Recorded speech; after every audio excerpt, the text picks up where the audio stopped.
নমস্কার বন্ধুরা, welcome to cooking with ইচ্ছে। শীতের সন্ধ্যায় এরকম চিকেন ফ্রাই হলে মন্দ হয় না। আর আমি এই আজকের চিকেনের রেসিপিটা একেবারে ঘরোয়া উপাদান দিয়ে বানাবো। যে কোনো কেউ বাড়িতে থাকা উপকরণ দিয়ে একেবারে রেস্তোরাঁর স্বাদে বা আমরা যে বাইরে ফুটপাতের দোকানের চিকেনের ফ্রাইয়ের রেসিপি খেয়ে থাকি সেটার মতনই একেবারে হবে, আমি গ্যারেন্টি দিলাম। তাহলে চলুন আমরা রেসিপিটাকে ফুল ওয়াচ করি। আর এরকম চিকেন ফ্রাই যখন বাড়িতে বানাবেন তখন কম খরচায় দুর্দান্ত একটা রেসিপি আপনি প্রিয়জনের সাথে শেয়ার করতে পারবেন, নিজেও খেতে পারবেন। তাই শীতের শুরুতেই অবশ্যই ঘরোয়া ইনগ্রেডিয়েন্টসে এরকম চিকেন ফ্রাইয়ের রেসিপি অবশ্যই বানান, খান এবং বাড়ির সবাইকে খাওয়ান। রেসিপি বানানোর জন্য এখানে আমি প্রথমেই একটা বোলের মধ্যে নিয়ে নিচ্ছি একটা বড় সাইজের পাতিলেবুর রস। পাতিলেবুর রসের মধ্যে যদি আমাদের রস বার করার সময় বীজ পড়ে যায় সেটাকে সেপারেট করে নিতে হবে। এখন এটার মধ্যে আমি অ্যাড করে দেব 2টো ডিম। আপনি যে পরিমাণে বানাবেন সেই পরিমাণে ডিমটাকে কম বা বেশি করতে পারেন। আমি এখানে মোটামুটি 800 গ্রামের মতন চিকেন বানাচ্ছি, সেই পরিমাণে ডিম অ্যাড করেছি। আর ময়দা এখানে আমি বড় চামচের 5 চামচ ব্যবহার করব, কেননা চিকেনটা আমার পরিমাণে অনেকটা আছে। ময়দার সাথেই আমি বড় চামচের 1 চামচ কর্নফ্লোরও নিয়ে নিলাম।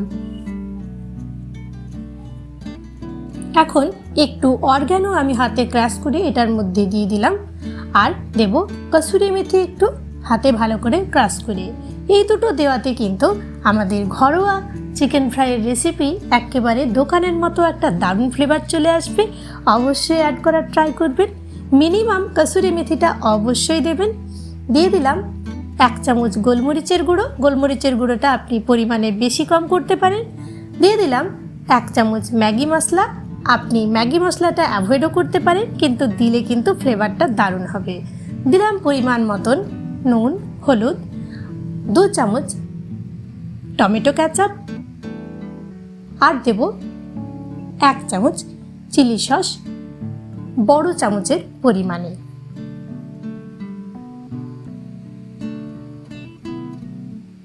এখন এই সমস্ত ইনগ্রেডিয়েন্টস অল্প মিশিয়ে নিচ্ছি।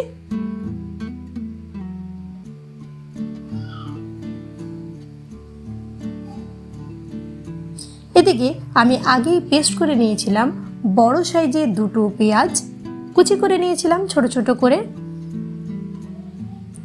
তার সাথে পেঁয়াজের সাথে এখানে আমি দেব 1 মুঠো রসুন কুচি করে রেখেছি। কুচি করে নেওয়াতে সহজেই পেস্টটা তৈরি করা যাবে। আদা 1 টুকরো, 3টে কাঁচা লঙ্কা, অল্প জল দিয়ে এখন এটার একটা পেস্ট বানিয়ে নিতে হবে। তবে ঝালটা আপনি কম বেশি করতে পারেন।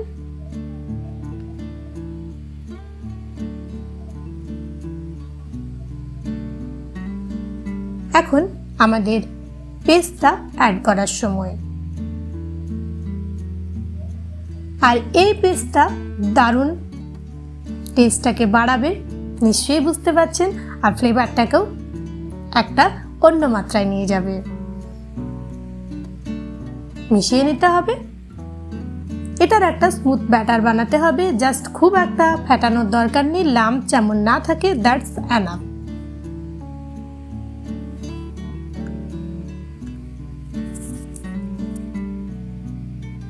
পাঁচ 7 মিনিটেই ব্যাটারটা তৈরি হয়ে যাবে। এখন সময় হলো চিকেনের পিসগুলো এটাতে অ্যাড করার। আমি এখানে লেগ পিস ব্যবহার করেছি, তবে নর্মাল যে কোনো চিকেনের পিসেই কিন্তু এই রেসিপিটা বানানো যায়।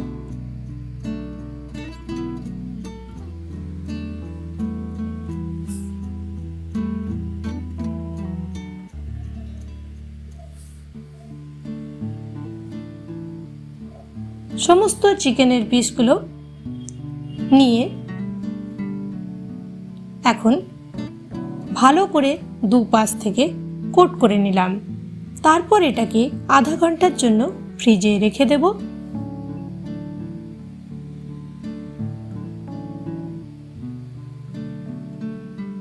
এর আগে আমি যে চিকেনের রেসিপিটা দিয়েছিলাম সেটা আপনারা এতটা ভালোবেসে দেখেছেন, সেই জন্য সকলকে অনেক অনেক ধন্যবাদ।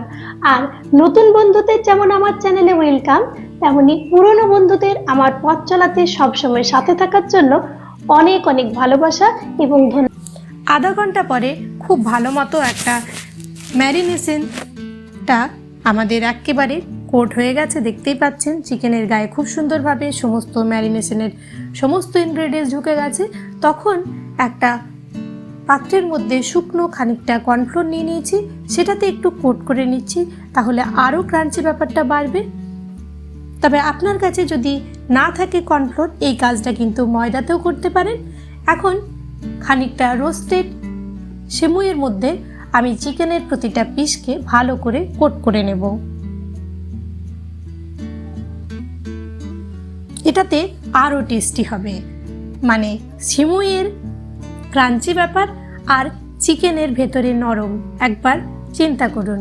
তবে আপনার কাছে রোস্টেড সিমুই না থাকলে আপনি কিন্তু নর্মাল যে আমরা সিমুইয়ের পায়েস করি বাড়িতে সবারই থাকে, সেটা দিয়েও কিন্তু এই কাজটা করতে পারেন।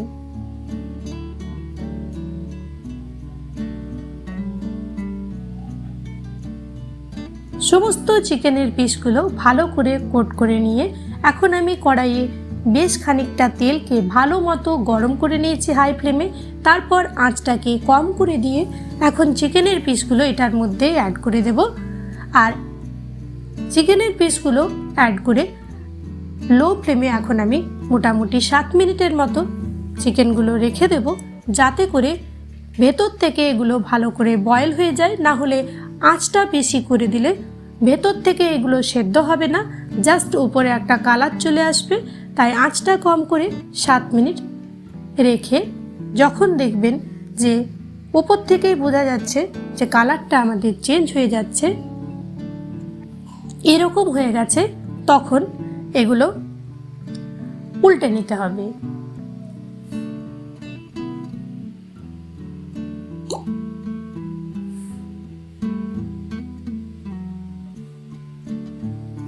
উল্টে আঁচটাকে মিডিয়াম করে 3-4 মিনিট ভালো করে ক্রাঞ্চি করে নিতে হবে।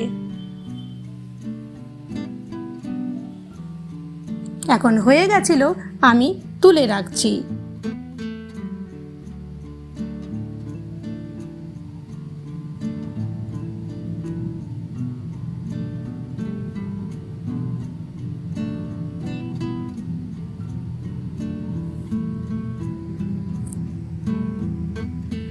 এইভাবেই বাকি চিকেনের পিসগুলো আমি ফ্রাই করে নেব।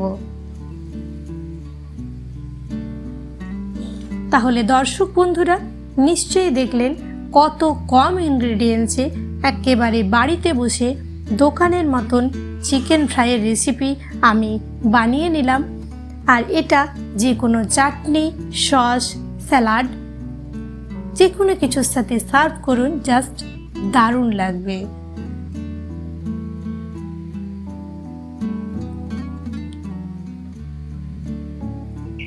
আশা রাখি রেসিপিটা আপনাদের ভালো লেগেছে। যদি ভালো লেগেছে প্লিজ একটা লাইক দিতে ভুলবেন না, যেন কমেন্ট করে জানাবেন যে রেসিপি কেমন লাগলো। আর চ্যানেলে প্রথম দর্শক বন্ধু হলে প্লিজ ফুল ভিডিওটাকে ওয়াচ করে চ্যানেলটাকে সাবস্ক্রাইব করতে ভুলবেন না।